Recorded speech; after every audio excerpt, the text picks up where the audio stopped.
जे रब मिलदा नातियां धोतियां ते रब मिलदा डड्डुआं मच्छियां हू। जे रब मिलदा जंगल फिरे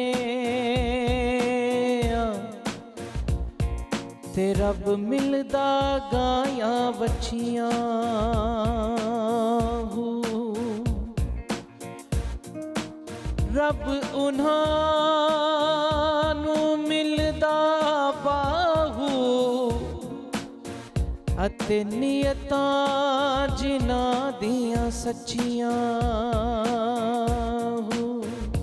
मन अटकिया बेपरवाह दे नाल, मन अटकिया बेपरवाह दे नाल, उस दीन दुनी दे शाह दे नाल।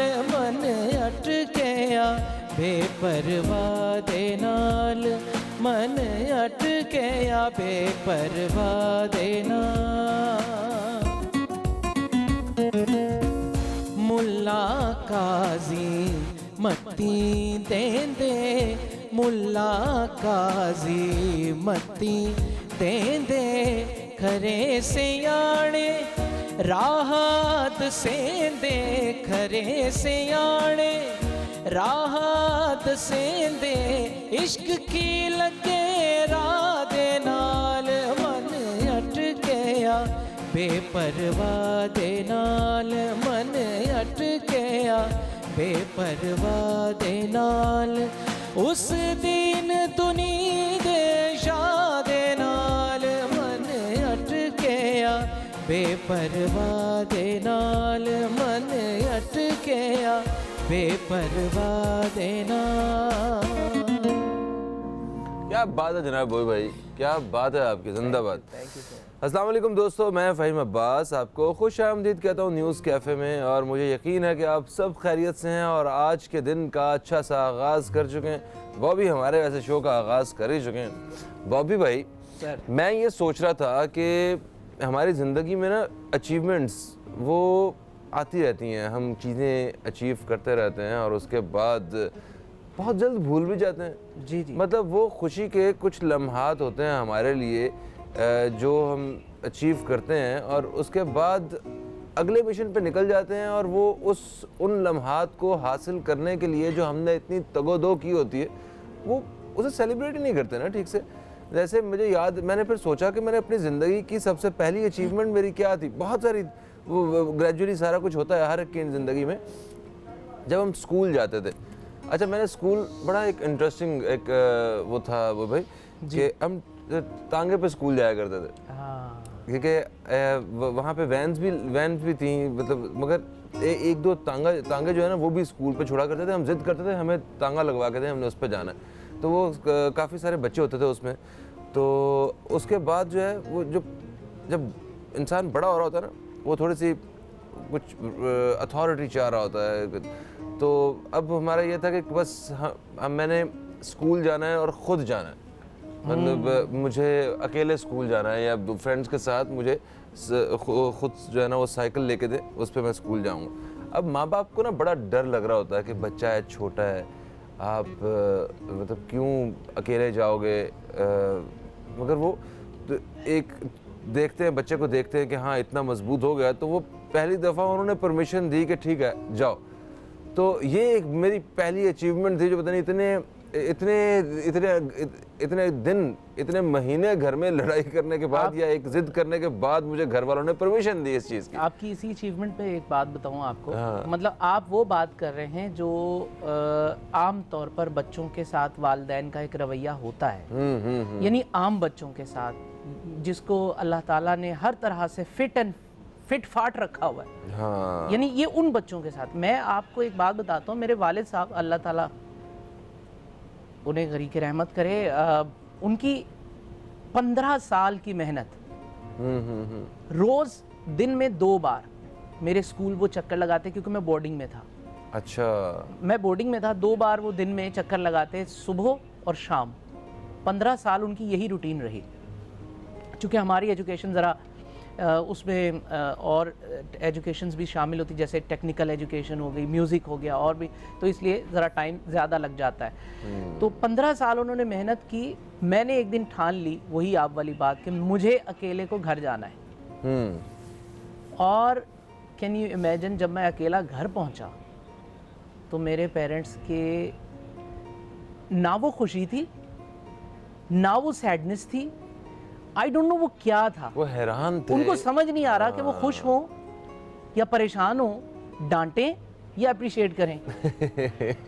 लेकिन मेरे लिए वो अचीवमेंट थी। है ना, कितनी वो एक होता है कि यार मैंने कुछ करके दिखा दिया। सबसे बड़ी बात ये होती है जब आप बैरियर्स को ब्रेक करते हैं ना, हाँ। वो सबसे बड़ी अचीवमेंट होती है। कोई भी बैरियर, खौफ का बैरियर हो सकता है इंसान की जिंदगी में, बहुत सारे बैरियर्स होते हैं। तो हम एक ब्रेक की तरफ बढ़ रहे हैं। जी हाँ, ये भी एक बैरियर, ये बैरियर है जनाब, इसे भी हमने पार करना होता है। तो एक ब्रेक के बाद दोबारा आप दोस्तों की खिदमत में हाजिर हो रहे हैं। बड़े इंटरेस्टिंग एक टॉपिक पे आज बात करनी है। प्रोग्राम के पहले हिस्से में हम कहीं मत जाइए, अब तक देखते रहिए न्यूज़ कैफे, देखते रहिए।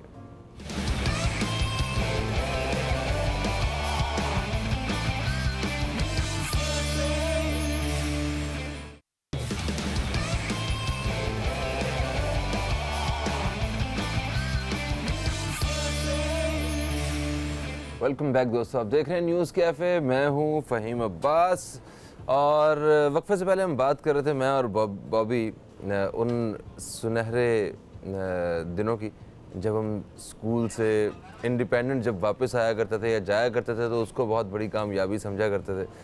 तो उन्हीं दिनों के साथ कुछ और दिन भी जुड़े हुए थे। हमारे बहुत सारे दोस्त कुलीग्स जो हैं वो और हम लोग भी कभी कभी लिफ्ट लेके चले जाया करते थे।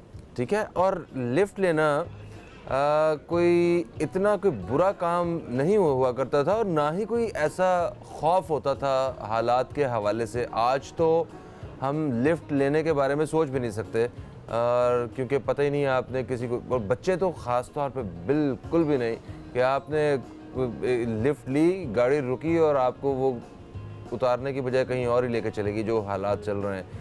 आपने अगर खुद गाड़ी चला रहे हैं या सड़क पे आप मतलब ड्राइव करते हैं तो आपने किसी को लिफ्ट दी तो कोई पता नहीं, जाती दफ़ा आपका मोबाइल भी ले जाए, आपके पैसे भी ले जाए और आपकी गाड़ी भी ले जाए, कोई पता नहीं है, कोई बड़ी बात नहीं। तो लिफ्ट देना जो है ना, ये भी एक बड़ा मसला है। अच्छा, मगर इसी के साथ साथ जब आप सड़क पे निकलते हैं, ड्राइव करते हैं, तो आपको ये बताया जाता है कि भाई आपने ये कुछ चीज़ें हैं ये चेक करनी है ताकि आपको रास्ते में रुकना ना पड़े। क्योंकि अगर आपको रास्ते में रुक जाना पड़े गाड़ी की ख़राब होने की वजह से, या जैसे कि टायर पंक्चर हो जाता है, तो उसके लिए अगर स्टेपनी जो है वो आपके पास वो नहीं है, एक्स्ट्रा टायर जो है वो रेडी नहीं है, तो आपको काफ़ी तकलीफ़ का सामना करना पड़ सकता है। अगर आपने बैटरी का पानी चेक नहीं किया हुआ है और बैटरी अगर आपकी ख़राब हो गई है तो आपको बड़ी अच्छी खासी तकलीफ़ का सामना करना पड़ सकता है, और हो सकता है कि आपको कोई रास्ते में आके अब कोई ऐसा कोई इंसिडेंट भी हो जाए, क्योंकि आपको पता है कि हालात जो है वो एक लम्हा नहीं लगाते, वो फ़ौरन जो है ना करवट बदल लेते हैं और कुछ भी हो जाता है यहाँ पे।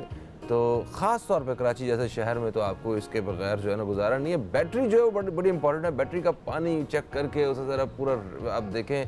और अगर कभी पेट्रोल ख़त्म होने की वजह से या बैटरी की वजह से आपकी अगर गाड़ी रुकती है तो इसमें ज़्यादा गलती जो होती है वो हमारी अपनी होती है कि हमने पैसे बचाने के लिए कोई एक बड़ी आम सी बैटरी लगाई होती है, या फिर हमने जो है हमें मालूम होता है कि लाइट ऑन है, हम कह रहे हैं थोड़ा सा और आगे चली जाएगी गाड़ी, चली जाएगी और बस फिर चली ही जाती।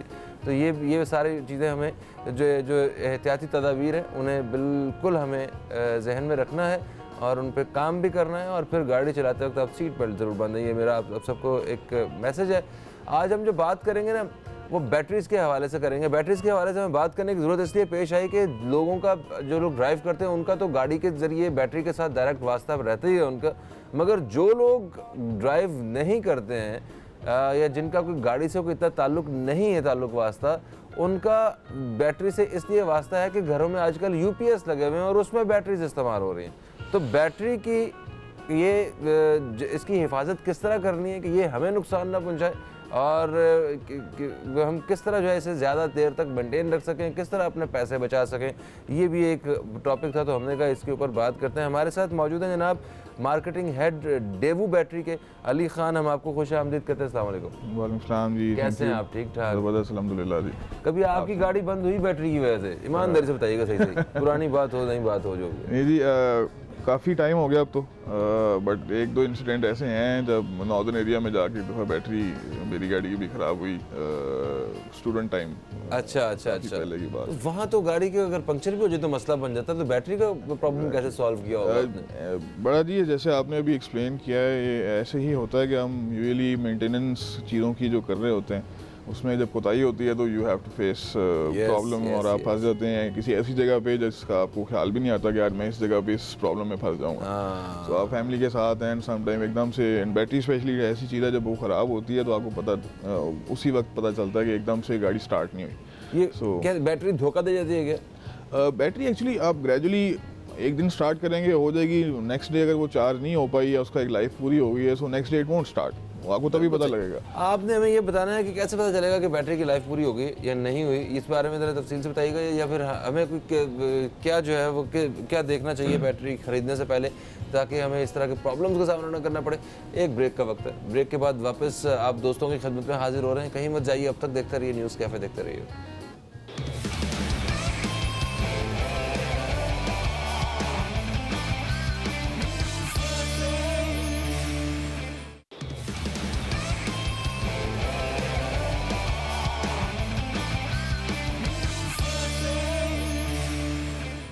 वेलकम बैक दोस्तों, आप देख रहे हैं न्यूज़ कैफ़े। मैं हूं फ़हीम अब्बास। आज अली खान हमारे साथ मौजूद हैं, मार्केटिंग हेड हैं डेवू बैटरी के।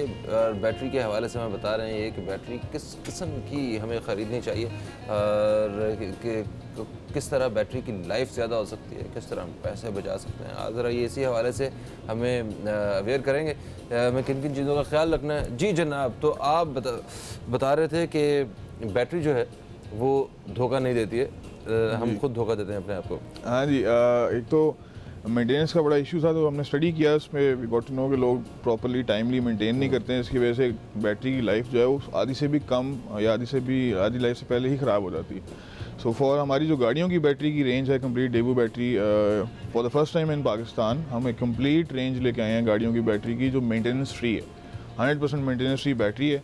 जो ब्लैक कलर की आपके सामने यहाँ पड़ी है, तो ये गाड़ी की एक बैटरी है, इसकी आपको कोई किसी किस्म की मेंटेनेंस की कोई फिक्र करने की ज़रूरत नहीं है। अच्छा, तो आप इसको बेसिकली लेते हैं, इस पे एज यू कैन सी इसके ऊपर कोई कैप्स नहीं है, तो आप पानी डाल ही नहीं सकते। It's not a dry battery, ये कन्फ्यूजन होती है, बट ये लेड एसिड बैटरी है। होती है। हाँ, वो ड्राई बैटरी भी होती है, बट वो बहुत एक्सपेंसिव हो जाती है। अच्छा। तो हमने सोचा कि एक अफोर्डेबल प्राइस भी होनी चाहिए, ज़्यादा महंगी भी ना हो जाए बैटरी, सो उसका बेस्ट और इंटरनेशनल स्टैंडर्ड पे भी हो। तो maintenance free lead acid battery basically हमने एक पूरी रेंज इंट्रोड्यूस किया डेवू बैटरी के अंदर।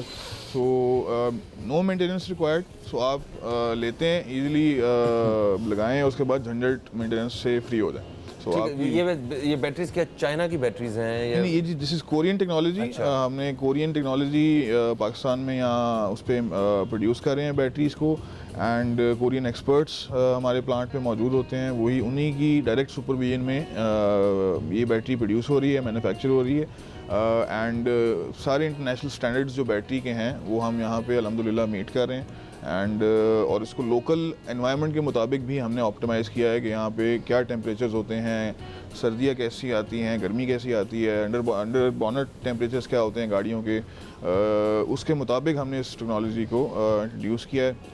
अच्छा, वो जो गाड़ी की जो बैटरी होती है उसमें पानी जो है वो डाला जाता है और पानी चेक किया जाता है रेगुलरली, तो उसकी वजह से उस बैटरी की सेहत अच्छी रहती है और वो आपको धोखा नहीं देती, ठीक है, और उसकी ज़रा उम्र भी ज़्यादा रहती है अगर उसे चेक किया जाए और ज़िम्मेदारी के साथ उसका ख्याल रखा जाए। ये जो बैटरी होती है इसको हम लोग इसका तो ख्याल नहीं रख सकते, आपको रखने की ज़रूरत ही नहीं है, ये तो किसी टाइम भी जवाब दे सकती है। नहीं, आप जो इसकी लाइफ टाइम है बेसिकली इसमें हम कंपनी से पानी डाल के बैटरी वाटर जो इलेक्ट्रोलाइट होता है वो डाल के भेजते हैं, और इसको सील करके भेजते हैं। ठीक है। सो द टेक्नोलॉजी जो है वो इसको सील की वजह से वो पानी ड्राई नहीं होने देती। अच्छा ठीक है। ना वो ड्राई होगा ना वो कम होगा। सही है, सही है। जितना भी इसका लाइफ टाइम है हम 1 ईयर वारंटी देते हैं, और जो हमारे पास स्टैट्स हैं उसके मुताबिक ये उससे ज़्यादा ही चलती है। सो आपको ज़रूरत ही नहीं है, वो ड्राई होगा ही नहीं, ना बैटरी ख़राब होगी ना होगा। मगर फिर भी इसकी एक एज तो होगी ना, चेंज तो करवानी पड़ती होगी, तो इसकी जो हेल्थ है वो उसका कोई ना कोई हाँ जी, ग्राफ इसके आपने दिया ऊपर इफ़ आई कैन शो, तो आपके पास हमने एक इंडिकेटर दिया होता है। अच्छा। अगर आप जब भी गाड़ी चेक करेंगे तो आपको मेंटेन तो करनी नहीं है, सही है। बट आप हेल्थ चेक करने के लिए उसका ग्रीन कलर होता है, वो पहले वाइट होता है। एक मतलब जब उसका थोड़ा सा इंडिकेटर हो जाएगा कि ये वार्निंग है कि थोड़े दिनों में या 1-2 मंथ्स में ये बैटरी शायद आपको रिप्लेस करने की जरूरत पड़ जाए। ठीक है। एंड देन उसके बाद वो रेड हो जाता है कि अब ये बैटरी सबसे पहले व्हाइट होता है, सबसे पहले ग्रीन होता है। ग्रीन होता है। आप नई बैटरी लेंगे, गाड़ी में लगाएंगे, ग्रीन होगा। उसके बाद जब उसका एक स्टैंडर्ड हमने एक बेंचमार्क रखा होता है, उसके बाद वो व्हाइट हो जाएगा। ठीक है। तो इट्स अ वार्निंग, और वो काफ़ी 1-2 माह का टाइम आपको मिलता है उसमें कि उसके दौरान आप रिप्लेस कर सकते हैं। जब रेड हो जाएगा तो देन इट्स के वो उसके बाद किसी भी वक्त ख़राब हो सकती है या बंद हो सकती है। सो आपके हमने इंडिकेशन दी होती है बैटरी पे कि ऐसे चेक होता रहे कि इसकी बैटरी की लाइफ कितनी रह गई है बाकी। ठीक है। तो कितनी वारंटी कितनी देते हैं? वारंटी जी एक 1 ईयर फ्री रिप्लेसमेंट वारंटी हम दे रहे हैं। Free replacement warranty. Free replacement. तो आपकी अव्वल तो वी मेक श्योर कि ख़राब ना हो battery with in that time. उससे पहले अगर किसी भी वजह से वारंटी के टाइम के अंदर किसी भी वजह से अगर बैटरी ख़राब हो जाती है तो हम विदाउट एनी एक्स्ट्रा चार्जेस हमारी जो रिप्लेसमेंट पॉलिसी के मुताबिक हम उसको फ्री रिप्लेसमेंट दे देते हैं, नई बैटरी दे देते हैं। ओके। सो इसमें कोई कन्फ्यूजन नहीं है। जिस तरह इंडस्ट्री में या मार्केट में काफ़ी डिफरेंट ब्रांड्स 6 महीने के बाद कहते हैं जी 50% पैसे दे के आप नहीं ले सकते हैं, 9 महीने के बाद 70%। तो there is no confusion like that. ठीक है। आप सिंपली 11वें महीने में भी अगर आपकी बैटरी में कोई कंपनी या मैन्युफैक्चरिंग फॉल्ट की वजह से अगर वो ख़राब हुई है सो हम उसको फ्री रिप्लेस कर देते हैं। सही, बिल्कुल सही होगा। वो यूपीएस के लिए और वो बिल्कुल उसकी तरफ आएंगे, और ये इजीली मिल जाती है सब स्टोर्स पे? बिल्कुल जी, अल्हम्दुलिल्लाह पाकिस्तान में हमारा कंप्लीट नेटवर्क है। हर बैटरी शॉप पे we are making sure, demand बहुत ज़्यादा है। It's a new technology, maintenance free लोगों को पसंद भी आ रही है बिकॉज वो एक बहुत मेजर मेंटेनेंस का मसला हल हो रहा है लोगों का। सो उसकी वजह से, और बैटरी परफॉर्मेंस कोरियन टेक्नोलॉजी की एक ट्रस्ट भी है लोगों का, एक परफॉर्मेंस भी है, तो उसकी वजह से हम कोशिश करेंगे हम अपनी प्रेजेंस इंश्योर कर सकें। बिल्कुल सही हो गया। अब ज़रा बात करते हैं, ये हमारे जो दोस्त देख रहे हैं, जो ख़वातीन जो देख रही हैं इस वक्त, उनके इंटरेस्ट की, क्योंकि उन्हें घर के यूपीएस की बड़ी फिक्र रहती है कि बिजली चली गई है और पंखा क्यों नहीं चल रहा, और ये सारे मामला, बैटरी हर दफ़ा चेंज करनी पड़ती है। ये हमारे अपने घर के मसाइल भी हैं सबके। तो ये जो दूसरी बैटरी है बड़ी वाली, ये यूएसबी की, यूएसबी के जा रहा हूँ, मुझे रोकें यार। अच्छा, यूपीएस, ठीक है, यूपीएस की बैटरी है ये। तो इसके बारे में बताइए। ये तो मेरा ख्याल है जो बैटरीज हम यूज़ करते हैं यूपीएस में उससे कुछ डिफरेंट है, ये मुझे लग रही है। जी, हमने इसीलिए इन दोनों के कलर कंट्रास्ट को भी बिल्कुल डिफरेंट रखा है कि ताकि लोगों को कन्फ्यूजन ना हो। सो वाइट बैटरी यूपीएस के लिए है और ये गाड़ी में इस्तेमाल नहीं हो सकती। ये गाड़ी में इस्तेमाल नहीं हो सकती। ओके। बेसिकली इंडस्ट्री में या मार्केट में जो भी पाकिस्तान में अवेलेबल रही है, वो एक ट्रक की बैटरी को लोग घर में यूपीएस की बैटरी की जगह यूज़ करते रहे। सो उसकी रीज़न ये है कि मार्केट में यूपीएस की स्पेशलाइज्ड बैटरी उस तरह से अवेलेबल ही नहीं थी। ठीक है। सो अवेयरनेस भी लोगों में नहीं थी कि जब लोड शेडिंग शुरू हुई तो लोगों को नहीं पता था कि यूपीएस की अलग बैटरी होती है और गाड़ी की अलग बैटरी होती है। सो गाड़ियों की चूँकि अवेलेबल थी और यूपीएस भी एक नई चीज़ आई थी, तो लोगों ने वो यूज़ करना शुरू कर दिया। सो उसकी वजह से जो आप बात कर रहे हैं कि ख़वातीन को यार वो रिप्लेसमेंट का एक प्रॉब्लम होता है और वो भी एकदम से बंद हो जाती है। सो फैमिली बहुत सफ़र करती हैं, वो टाइम भी नहीं होता, लाइट बार बार जा रही है, छोटे बच्चे हैं, पेरेंट्स हैं घर में, चार्ज नहीं हो पा रहा, मतलब। सो एग्जैक्टली उसकी रीज़न ये थी कि आप ट्रक वाली बैटरी घर में लगा रहे थे। ठीक है। सो अब चूंकि हमने deep cycle technology debut battery लेके आया, वो स्पेशलाइज पूरी दुनिया में एक नोन टेक्नोलॉजी है फॉर यूपीएस या बैकअप देने के लिए किसी भी चीज़ को। सो वो सोलर के साथ भी आप यूज़ कर सकते हैं, वो आप यूपीएस के साथ भी यूज़ कर सकते हैं। उसका मकसद बैकअप देना होता है। ओके। गाड़ी वाली बैटरी का मकसद होता है गाड़ी का इंजन स्टार्ट करना, उसके बाद दोबारा से वो चार्जिंग पे चली जाती है। सो वो मेरा ख्याल है आधे सेकंड के लिए गाड़ी की बैटरी पे लोड आता है, उसके बाद ख़त्म हो जाता है। सो उसका जो डिज़ाइन है वो उसके मुताबिक हुआ है। वो स्टार्टिंग बैटरी होती है गाड़ी की बैटरी, जो काले रंग की हमारी बैटरी है। सही। इसी तरह ट्रक की बैटरी भी वही यही काम करती होगी ट्रक के लिए, सिर्फ इंजन स्टार्ट करती है। सो चूँकि वो हम साइज़ बढ़ाते गए कि लंबा बैकअप चाहिए तो साइज़ बढ़ा लें, वो सोल्यूशन नहीं है। वो सोल्यूशन नहीं है। अच्छा, और ये नुकसानदेह भी हो सकती है बैटरी का कभी फटना और ये सारे बिल्कुल जी, है ना, ये भी इंसिडेंट्स हैं, इनके बारे में बात करेंगे हम लोग कि इनसे भी महफूज रहना हमारी पहली जिम्मेदारी है। एक छोटा सा वक्फा है, वक्फे से वापस आते हैं तो मजीद बात करते हैं इस हवाले से। कहीं मत जाइए, अब तक देखते रहिए न्यूज़ कैफे, देखते रहिए।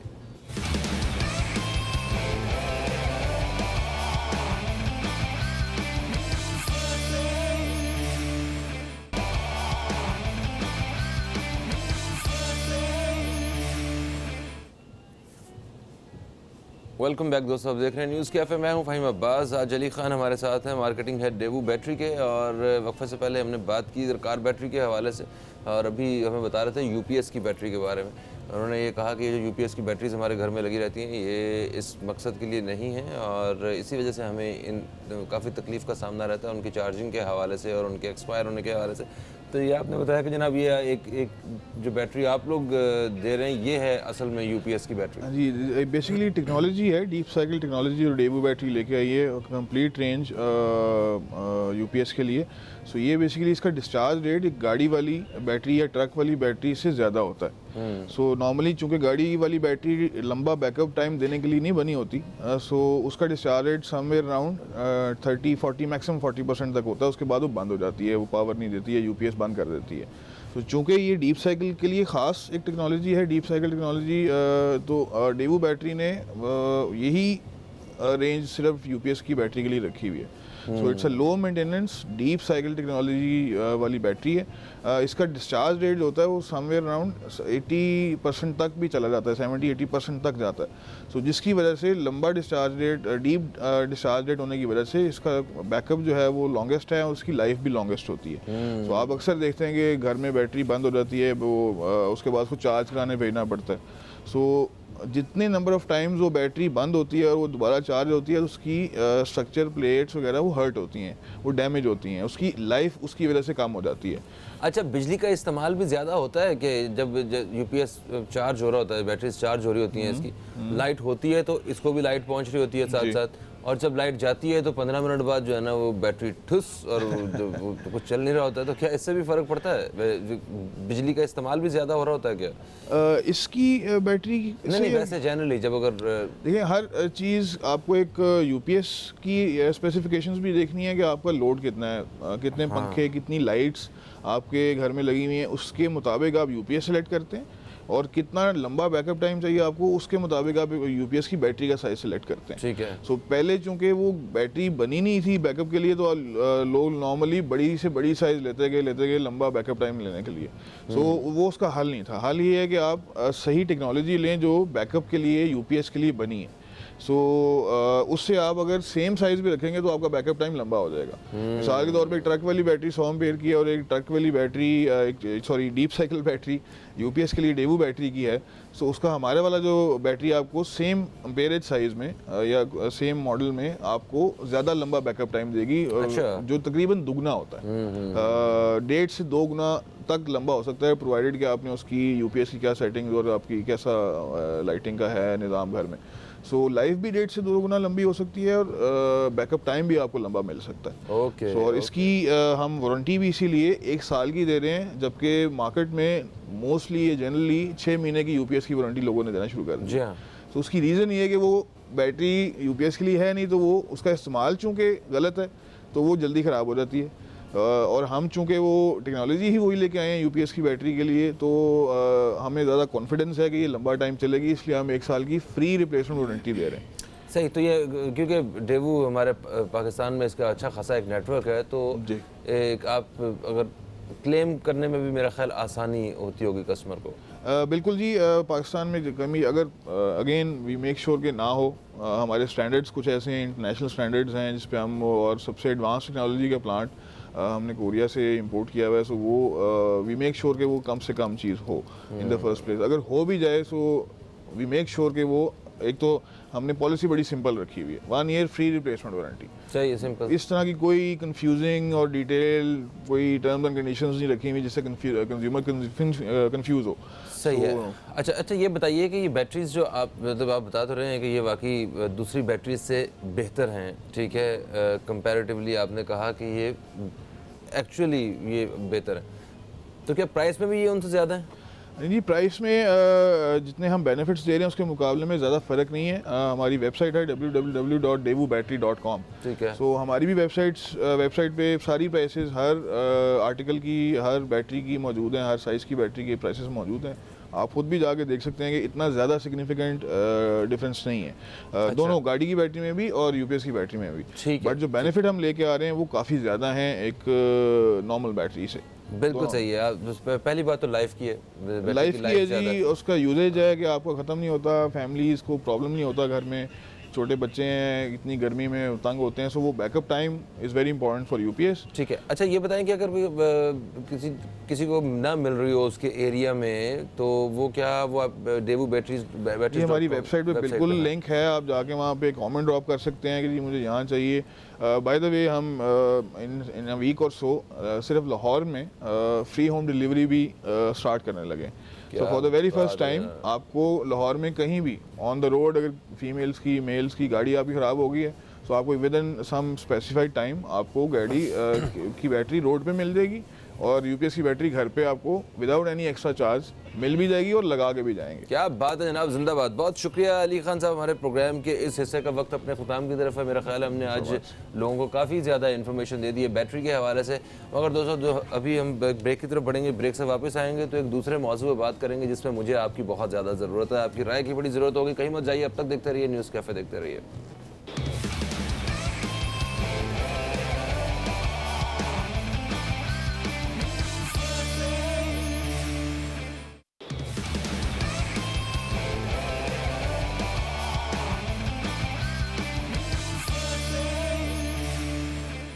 वेलकम बैक दोस्तों, आप देख रहे हैं न्यूज़ कैफ़े, मैं हूं फ़हीम अब्बास। आज हम जिस दौर में रह रहे हैं, यहाँ हर इंसान के पास इख्तियार है कि वो जो कहना चाहे वो कह सके और एक आज़ादी की फ़िज़ा में वो रह सके और उसे वो जिस रियासत का वो शहरी है उसे उस रियासत की जानिब से तहफ़्फ़ुज़ मिल सके। ये उन इंसान की, आज के इंसान की बुनियादी ज़रूरत है, सिक्योरिटी एंड फ्रीडम। क्योंकि आज वो दौर नहीं है कि कोई भी इंसान ग़ुलाम बन के रह सके या एक कोई उसका वो अपनी मर्ज़ी या अपनी राय वो ना दे सके। क्योंकि तकरीबन पूरी ही दुनिया में डेमोक्रेसी, एक जमहूरी एक तर्ज़ हुकूमत ये है जिसमें जिसका जो अगर तारीफ़ की जाए जमहूरी हुकूमत की, तो जमहूरी तर्ज़ हुकूमत की तो ये है कि आवाम की हुकूमत, आवाम के लिए हुकूमत, आवाम के ज़रिए हुकूमत, ये इसका एक बुनियादी इसका असूल होता है। मगर फिर भी जब हम देखते हैं कि आज के दौर में कुछ ऐसे ख़ित्ते, ऐसी जगहें मौजूद हैं जहाँ पे ना तो इंसान के पास आज़ादी है और ना ही उसके पास तहफ़्फ़ुज़ है, तो बड़ा दुख पहुंचता है। हमारे अपने हालात सिक्योरिटी के हवाले से कुछ इतने ज़्यादा मज़ेदार नहीं है, मगर हम खुदा का लाख लाख शुक्र अदा करते हैं कि हम अपनी मर्ज़ी से जो अपने मुल्क में करना चाहते हैं वो कर रहे हैं। हमारे ऊपर किसी का कोई उस तरह प्रेशर नहीं है। हम एक दौर की तरह गोरों के जूते पॉलिश नहीं कर रहे हैं यहाँ पे, या हम लोगों के लिए कुछ ऐसा तासुब नहीं है कि हम पाकिस्तानी या हम मुसलमान जो हैं यहाँ पे इस ख़ित्ते में ये फ़लानी नौकरी नहीं कर सकते, या ये नहीं कर सकते, या मुलाजमत नहीं कर सकते, पढ़ नहीं सकते। जिन वजूहात की बिना पे पाकिस्तान मार्ज़ वजूद में आया था, आज अल्हम्दुलिल्लाह हम आज़ाद हैं और कुछ ज़्यादा ही आज़ाद हैं। मगर आज के दौर में जब हम देखते हैं ना कि इस पूरी दुनिया में कहीं ना कहीं कुछ ऐसी जगह मौजूद हैं जिनके पास आज़ादी का हक़ हासिल नहीं है, उनके पास हक़ के ख़ुद इरादियत नहीं है, तो बड़ा दुख पहुंचता है। और हम जब स्पेशली वो मुसलमान वो ख़ित्ते हों, मुसलमानों की अक्सरियत की जगह हों जहाँ पे ये सारे जुल्म ढाए जा रहे हों, जैसे कि कश्मीर है और कुछ ममालिक हैं, तो दुख और ज़्यादा बढ़ जाता है कि हम बहैसियत मुसलमान क्या किरदार अदा कर रहे हैं। कश्मीर की जहाँ तक बात करें तो कश्मीर के कश्मीर के जो मुसलमान हैं, जो उस कश्मीर की बात कर रहा हूँ, कश्मीर के उस हिस्से की जहाँ पे इंडिया ने कब्ज़ा किया हुआ, मकबूजा कश्मीर की, यहाँ लोगों के साथ किस तरह जुल्म ढाए जा रहे हैं, जब हम देखते हैं तो हमारा दिल खून के आंसू रोता है। और ये बेसिकली उनके लिए आसानियाँ पैदा करनी है सबसे पहले हम लोगों ने। हम मुसलमान हैं, पाकिस्तान है, और पाकिस्तान का वो टूटा हुआ हिस्सा है, वो अटूट अंग कहते हैं ना। तो हमें किस तरह ये सारा सिस्टम जो है ये बेहतर हो सकता है, उनके लिए किस तरह जो है वो मसाइल में घिरे हुए जो मुसलमान हैं वो उनके मसाइल कम हो सकते हैं। हिंदुस्तान की ये जो उसका हिंदुस्तान का जो रवैया है, जो उसके ये जुल्म है, ये किस तरह कम हो सकता है, और वो क्यों जुल्म करता है ये, आखिर ऐसी क्या वजह है। हम लोग कश्मीर डे के हवाले से, और वैसे कभी इस तरह का कोई दिन होता है तो इस बारे में बड़े अचानक से हमारे अंदर एक एनर्जी आती है, हम टीवी पे भी बात करते हैं, हम सोशल मीडिया पे भी अपने अपने हद तक जो लिख सकते हैं वो लिखते हैं, मगर उसके बाद खामोश हो जाते हैं, कोई इतना ज़्यादा कोई काम नहीं कर रहे होते। और हमारी जो गवर्नमेंट्स की तरफ से जो फॉरेन पॉलिसीज़ होती हैं इस तरह के मामलात के हवाले से, वो भी कोई इतनी पावरफुल हमें नज़र नहीं आ रही कि जिससे कश्मीरियों का कोई फ़ायदा हो रहा हो, या कोई हमें कुछ उस हवाले से कुछ सुकून पहुंच रहा हो कि हम कुछ तो कर रहे हैं ना, अपना अब तो जो हमारा अपना फ़र्ज़ है वो तो अदा कर रहे हैं। तो कुछ ऐसी ही सूरत हाल में हमने सोचा कि आज इस हवाले से बात करनी चाहिए, और हम आवाम को अपना जो किरदार है उसे नहीं भूलना चाहिए, हमें कुछ ना कुछ जो है वो अपने तय करते रहना चाहिए। आज इसी हवाले से बात करेंगे। मेरे साथ मौजूद हैं एक तज्ज़ियाकार हैं, एंकर पर्सन है, नदीम मौलवी साहब, हमारे बड़े अजीज़ मेहमान हैं, हम आपको खुश आमदीद कहते हैं। अस्सलाम वालेकुम। वालेकुम अस्सलाम फ़हीम। कैसे हैं आप? अल्लाह पाक का एहसान है। माशाअल्लाह। हमारे दूसरे मेहमान जो हैं ये मरकज़ी chairman human rights foundation Pakistan, Amanullah Khan sahab, हम आपको खुश आमदीद कहते हैं। अस्सलाम वालेकुम। कैसे हैं सर आप? अल्लाह का शुक्र है।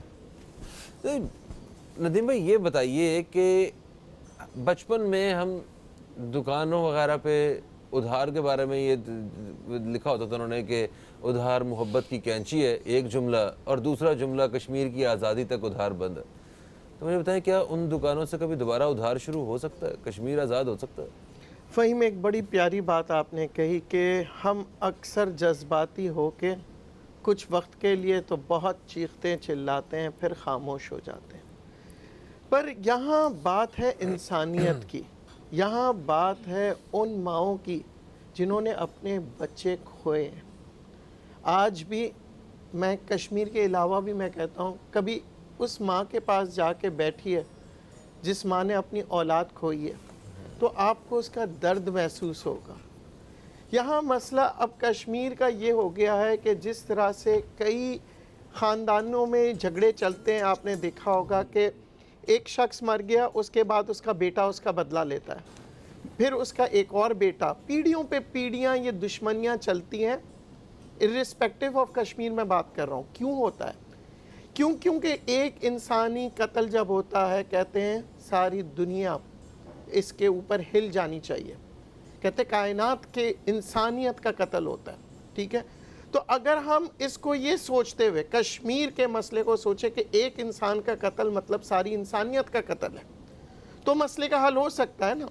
अब मसले का हल वहाँ पे भी इसलिए नहीं होता, वहाँ पे इसको एक इलेक्शन कैंपेन बनाया जाता है, एक जज्बात में भर देते हैं कि जी ये हिंदुस्तान के दुश्मन हैं, ये हमारे मुल्क से गद्दारी करते हैं, ये पाकिस्तान के साथ मिले हुए हैं, जबकि उनकी आज़ादी जो है वो सिर्फ इंसानियत की आज़ादी चाह रहे हैं। वो ये कह रहे हैं कि हमारे हुकूक दें, और पाकिस्तान से इसलिए मोहब्बत करते हैं क्योंकि पाकिस्तान उनका दर्द समझ रहा है, क्योंकि पाकिस्तान ने आज़ाद कश्मीर को वो हकूक दिए। जी बिल्कुल। देखें, यही बात होती है ना पाकिस्तान का, तो ये है। आज तक मुझे ये बताएं कि पाकिस्तान ने, ये कहते हैं कि पाकिस्तान की अपनी आज़ाद कश्मीर की, आपने बड़ी खूबसूरत बात की, कभी वहाँ जाके हमने कुछ इंटरफियर किया? no. उनकी अपनी पार्लियामेंट है, उनके हर चीज़ है, हम तो नहीं कहते। वहाँ के लिए अगर हम सपोर्ट करते हैं इंसानियत को, हम क्या, सारी दुनिया यूनाइटेड नेशन में कहती है ना इंसानियत के आप मदद करें, जी, जी, तो जी। यहाँ पे आके खामोश क्यों होती है? हाँ हाँ, ह्यूमैनिटी का रोना रोते रहना ये सारे। ह्यूमैनिटी हाँ। देखिए इस वक्त कश्मीर इंडिया के मसले को आप साइड पे रख के सोचे, इंसानियत, वहाँ जो लोग रह रहे हैं वहाँ इंसान है, चाहे वो हिंदू हो मुसलमान हो, हर एक की एक आज़ादी होती है। जैसे कि आपने शुरू में कहा कि वो चाहता है कि अपनी आज़ाद ज़िंदगी गुजारे, तो गुलामी क्यों, गुलामी का दौर ख़त्म हो गया। आज भी मैं समझता हूँ कि अगर हिंदुस्तान अक्लमंदी का मुजाहरा करते हुए, जबकि चाइना उसे कह रहा है कि इस वक्त तुम्हारी ज़रूरत जो है ना वो अपने बाउंड्रीज़ के, अपने नेबर्स के साथ दोस्ती करने की ज़रूरत है। चाइना के साथ भी इख्तलाफात रहे हैं हिंदुस्तान के। देखिए आज आप बात कर रहे हैं, सबसे बड़े इख्तलाफात अगर दुनिया में हिस्ट्री में देखा जाए वो अमेरिका और जापान के थे। नस्लें तबाह कर दी अमेरिका ने जापानियों के, ठीक है, पर वो ताल्लुकात को उन्होंने बेहतर किया सिर्फ इसलिए कि इंसानियत आगे जाके बेहतर होगी, वरना क्या उनके बच्चे नहीं मरे थे, क्या उनकी माएँ नहीं मरी थी, पूरा का पूरा शहर तबाह हो गया था। देखें, जिन्होंने लड़ाइयाँ ख़त्म की हैं ना, जिन ममालिक ने, जो सारे मिल के चल रहे हैं, वो बड़े तरक्की कर रहे हैं। आज यूरोप में उन्होंने सारी अपनी फौजें और वो आपस में कोई नहीं लड़ रहा। जर्मनी का देख ले, ईस्ट जर्मनी, वेस्ट जर्मनी। हमारे यहाँ मसला ये होता है ये कि बेसिक इश्यूज जब तक जो है सॉल्व नहीं होंगे, ये इशू वो है जो शुरू से है, और ये इस इशू की बुनियाद पे, मैं अमानुल्लाह साहब की तरफ आना चाहूँगा, इस इशू की बुनियाद पे, ये कश्मीर इशू की बुनियाद पे वो सारी सियासत कर रहे होते हैं। ज़रा इस बारे में बताइए कि उन्हें सिर्फ यही एक कश्मीरियों और मुसलमानों पे जुल्म ढाने के अलावा क्या कोई वोट नहीं मिलते उन लोगों को? बिस्मिल्लाहिर्रहमानिर्रहीम। आपका और अब तक चैनल का शुक्रिया। बड़ा ज़बरदस्त मौजू चुना आपने। दुनिया के अंदर बड़ी बड़ी जंगें लड़ी गई, कोई 4 साल रही, कोई 5 साल रही। जंग अजीब भी 5 साल और 6 साल रही। सबसे बड़ी बैटल, सबसे बड़ी जंग कश्मीर में लड़ी जा रही है 71 साल से, कश्मीरी लड़ रहे हैं। देखें, और तो कई मुल्कों में जंगें हुई ना तो 2 साल हुई, 4 महीने हुई, 6 महीने हुई। ऐसा कभी नहीं हुआ कि 71 साल से जंग जारी है। 71 साल से लोग शहीद हो रहे हैं आज़ादी की जंग। आज़ादी की, इससे बड़ा मेरे पास और कोई जुमला नहीं है। ये आज के तारीख का सबसे बड़ा जुमला है कि दुनिया की सबसे बड़ी बैटल फील्ड कहाँ है, सबसे लंबी बैटल फील्ड कहाँ लड़ी जा रही है, वो है कश्मीर के अंदर। और कश्मीर को पाकिस्तान, कश्मीर को जो है हिंदुस्तान ने वहाँ पे उसको मफतूह किया, हिंदुस्तान ने उसके पे जारियत की और उस पर कब्ज़ा कर लिया। ये एक पीछे, यानी वहाँ के लोग तो आराम से बैठे हुए थे। तय था पाकिस्तान बनने के बाद, हिंदुस्तान और पाकिस्तान में उस वक्त के लार्ज बैटर ने तय करा दिया था कि हम इसका मसला जो है कुछ दिन बाद हल करेंगे। इसी दौरान में अक्टूबर में हिंदुस्तान ने की जारा अफवाज ने उस पर कब्ज़ा कर लिया। कुछ हिस्सा जो आज़ाद कश्मीर का रह गया, वहाँ की फ़ौजों ने, वहाँ के पश्तून ने और दूसरे लोगों ने, आज़ाद कश्मीर के लोगों ने उस एरिया में जाने नहीं दिया। उसके बाद पाकिस्तान मुसलसल, और कश्मीरियों के कॉज के लिए पाकिस्तान मुसलसल फ़ाइट करता रहा, और पाकिस्तान ने यूएनओ में कई करारदादें पेश की। कई ममालिक ने इन करारदादों में हिंदुस्तान को जो है वार्न किया। लेकिन बड़ी बदकिस्मती रही है कि दूसरे जहाँ पे मुसलमान मुल्क हैं, जहाँ पे भी हैं, वहाँ एक दफ़ा यूएनओ में करारदाद पेश हुई है और अमेरिका और उसके इत्तेहादी अफवाज ने वहाँ पे अटैक करके, आपके सामने इराक है, यमन है, अफ़गानिस्तान है, वहाँ उन्होंने ईंट से ईंट मुसलमान ममालिक के बजा दी। कश्मीर पर सैकड़ों करारदादें पेश की गई, और उसके बावजूद किसी जगह पर भी हिंदुस्तान को यूएनओ, जो कि नाम नहाद अदारा रह गया है, उसने कोई भी आज तक कश्मीर में जाके वो मदद नहीं की। वहाँ की इंडिपेंडेंट जो यूएनओ की फोर्सेज हैं, उनको जाना चाहिए था, इंडिया की फौजों को बाहर निकाल दें। क्यों मदद नहीं की? क्या बात है? कोई वो बहुत कोई मजबूत मुल्क है, ये यूएनओ से ज़्यादा अथॉरिटी रखता है हिंदुस्तान, या एक रीज़न ये भी हो सकती है कि वहाँ की आबादी जो कंज्यूमर है वो बहुत ज़्यादा है। अब देखें ना, 1 अरब से ज़्यादा। दो बातें आपने की ना, एक तो अपने ट्रेड की तरफ ले गए, हाँ, और एक तरफ बात यह है कि हिंदुस्तान, मैं ये कहूँगा कि मुसलमानों के साथ जो एक किस्म की दुश्मनी इसलिए हमसे होती है कि हम एक मुसलमान मुल्क हैं, और हमें यूरोप में, अमेरिका में ये एक किस्म का पेश कर दिया है कि हम लोग जो है वो टेररिस्ट हैं। इस किस्म की चीज़ को मुसलमानों के जो आइडियोलॉजी को, मुसलमानों की बात को, जबकि दुनिया का सबसे बड़ा पुरअमन मज़हब, लेटेस्ट मज़हब दीन है, इस्लाम है, और उसके अलावा कोई मज़हब ऐसा नहीं है जो इस चीज़ की तालीम देता हो कि हम, जैसे इन्होंने कहा अभी कि एक इंसानियत का कत्ल पूरी दुनिया का कत्ल है, तो ये किसने कहा? सिर्फ इस्लाम ने कहा। तो अगर उस बातों को सामने रखें, उनको खौफ है मुसलमानों से। मुसलमान अपने बिहेवियर से दीन को फैलाता है।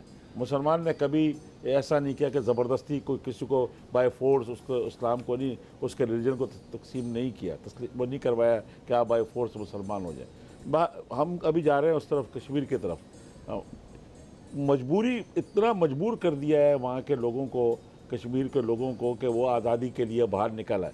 मुसलसल 71 साल से कश्मीरी नौजवान, कश्मीरी बुज़ुर्ग, कश्मीरी माएँ बहनें हिंदुस्तान की बर्बरियत का निशाना बन रही हैं। नौजवानों को दिन दहाड़े डायरेक्ट शूटिंग से मार दिया जाता है, उनको उठा के रात को उनको कत्ल कर दिया जाता है। मुसलमान बेटियों को रेप किया है, ऊपर दिन दहाड़े रेप किया है। मैं कहता हूँ कि मुसलमान ममालिक OIC कहाँ हैं? वो लोग किधर गए हैं? वो उनको क्या शर्म नहीं आ रही कि हमारी माँ बहनों के साथ कश्मीर में क्या हो रहा है? और हम पाकिस्तान के अंदर भी लोगों के खून जो है ये सारी सूरत हाल देख के पाकिस्तानी अवाम को और पाकिस्तानी हुकूमत को, जो भी मतलब जिस वक्त की भी हुकूमत हो, उसको क्या किरदार अदा करना, इस हवाले से हम बात करेंगे। एक छोटा सा वक्फा जो है ना वो आड़े आ गया, तो एक वक्फे के बाद आप दोस्तों से दोबारा मुलाकात हो रही है। कहीं मत जाइए, अब तक देखते रहिए न्यूज़ कैफ़े, देखते रहिए।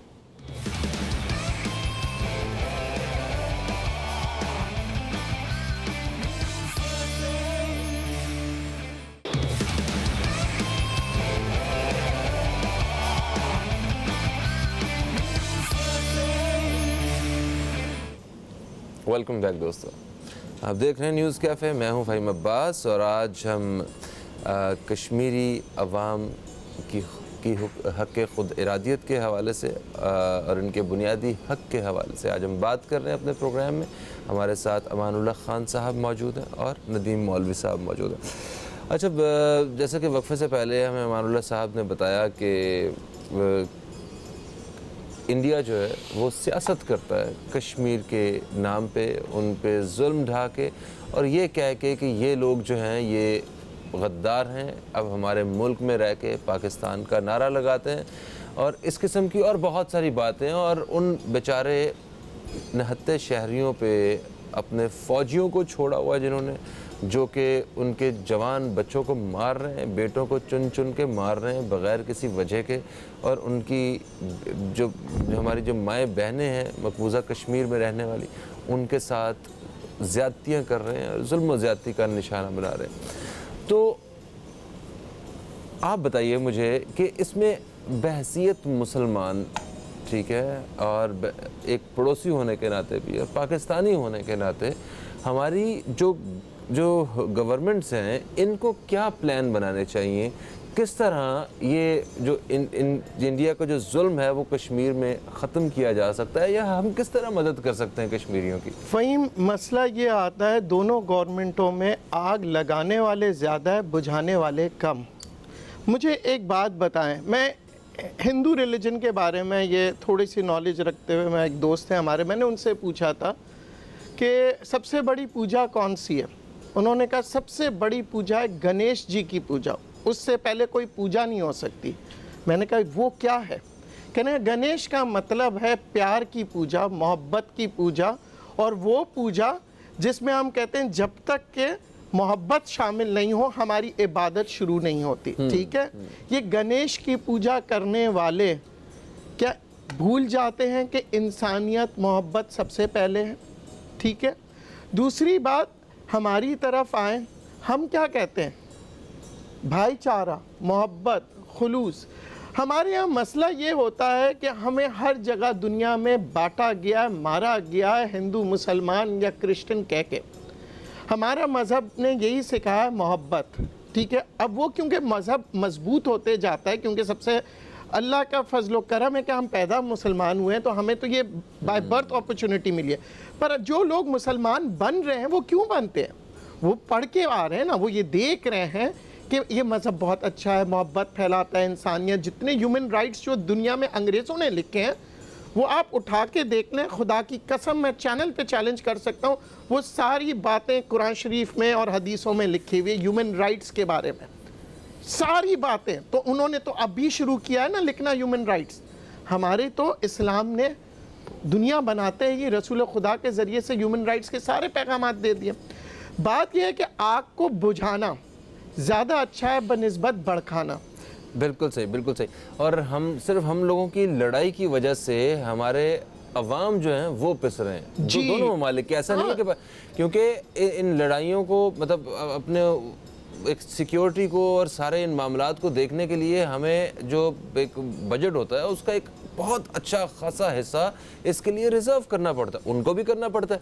अगर ये सारा कुछ ना हो तो अवाम को वो सारी सहूलियात मिले। और उसके साथ साथ ये जो कुछ ऐसी बेचारा अवाम है, हाँ। चाहे वो हिंदुस्तान का हो या पाकिस्तान का हो। देखिए अजान तो कुछ ताकतें जो बैठी हुई हैं जिन्होंने अपनी दुकानदारी के लिए लड़ाइयां चमकाई हुई हैं, जो असली बेचने के लिए दोनों को मजबूत करने के लिए। पॉइंट पे अच्छा, इस पे भी बात करते हैं। कॉलर हमारे साथ है, इन्हें शामिल करते हैं। अस्सलाम वालेकुम जी, कौन है हमारे साथ? सलाम फ़हीम भाई, यही अर्ज कर रहा हूँ। या भाई कैसे हैं आप? ठीक हैं। आपके दोनों मेहमानों को सलाम हो, स्पेशली नदीम मौलवी साहब के, इनको सलाम हो, बहुत अच्छी बात करते हैं। देखिए इन्होंने एक बहुत खूबसूरत बात की। बात ये की इन्होंने कहा कि आग को भड़काना नहीं चाहिए, आग को बुझाना चाहिए, लेकिन टू फ्यूल द फायर। हमारे यहाँ होता है कि फ्यूल द फायर, चाहे कोई भी मामला फ्यूल द फायर होता है। अब कश्मीर की जहां तक बात होती है, मैं यकीन करें, आपको पता है हम बचपन से ही नमाज में कश्मीर के लिए दुआ करते चले आ रहे हैं। मैं नश्तर पार्क में फ़हीम भाई नमाज पढ़ने जाता था मौलाना शामुल खानी के पीछे, तो उस वक्त से दुआ हो रही है। अब सवाल ये है कि ये कश्मीरी क्यों नहीं आजाद हो सके, ये इनकी जिद्दोजहद एंड पर क्यों नहीं पहुंची। बहरहाल इन्होंने कुर्बानियां दी हैं बहुत सारे। आपने एक बड़ी इंपॉर्टेंट बात की। देखिए बात पता है क्या है, जिन लोगों की दुकानदारी चमक रही है ना, वो इस पर दुकानदारी कर रहे हैं। उनका मसला ये नहीं है, वो कश्मीर के लिए आवाज जरूर उठाते हैं, लेकिन सीरियस नहीं है। अगर मैं नदीम मौलवी साहब से, आप दोनों मेहमानों से सवाल करना चाहता हूँ, कहाँ कमी रहेगी इंटरनेशनल लेवल पे? हम क्या रिप्रेजेंट करते हैं कि हमारी क्या से आज तक हमारी इस्लामी ममालिक की से क्यों नहीं बन सकी? एक जरा सा इश्यू हो जाता है तो वो लोग कितना शोर। ईस्ट तैमूर का मामला था, उन्होंने हंगामा मचा के उनको आज़ादी दिलवाई, और उसके अलावा और बहुत सारे मामला थे, चश्मिया है, बॉस्निया। हम लोग कहाँ खड़े? मैं नदीम मौलवी साहब से पूछता हूँ कि हम लोग के अंदर क्या कमी है कि जो हम इंटरनेशनल फोरम पे इसको, हमारी कोई आवाज ही नहीं सुनता कि हमारी कहीं औकात ही नहीं है। इतने बड़े बड़े मुल्क जो बड़े बिल्डिंगें बना रहे हैं, हमारे अरबी भाई जो बड़े बड़े होटल बना रहे हैं जिसका 2.5 लाख का किराया है, और दुनिया को दिखा रहे हैं, क्या ये पैसा इन गरीबों, इन यतीमों, इन मिस्कीनों पे नहीं खर्च कर सकते जो इनके मुसलमान? ये कहने को भाईचारा है, ये कहने को मुस्लिम उम्मा है। मुस्लिम उम्मा किधर है, मुझे ये बताएं। आपस में तो लड़ने पहले शाम के मसले पे सारे मुसलमान ममालिक तो आपस में बटे हुए हैं, ये किसकी बात कर रहे हैं? इनके लिए मैं एक शेर अर्ज करूंगा। अपना दर्द समझने वाले शहर के अंदर कितने हैं, वीरानी खुद कह रही है बस्ती में घर कितने हैं। वाह वाह वाह वाह। बात यह है फ़हीम के अगर इंसान अपने खुशी में और गम में दूसरे को भी शरीक करे और उसके दर्द को अपना दर्द समझे, उसके खुशी को अपनी खुशी समझे, तब तो समझ में आती है। पर हमें दर्द उस वक्त होता है जब हम पे तकलीफ़ आती है। आज हम बैठे हुए हैं ना, अगर हम एक लम्हे के लिए तमाम मुसलमान सोच लें कि उन लोगों का क्या हो रहा है जो जुल्म के हाथों पिस रहे हैं, चाहे वो दुनिया के किसी भी हिस्से में। बिल्कुल सही। अमानुल्लाह साहब की मैं राय इस हवाले से रहना चाहूँगा कि क्यों हमारी बात नहीं सुनी जाती है, क्यों हम उस तरह बात नहीं कर पाते हैं कि हमारी बात की सुनवाई हो। एक ब्रेक का वक्त है, ब्रेक के बाद वापस आते हैं, कहीं मत जाइए। अब तक देखते रहिए न्यूज़ कैफ़े, देखते रहिए।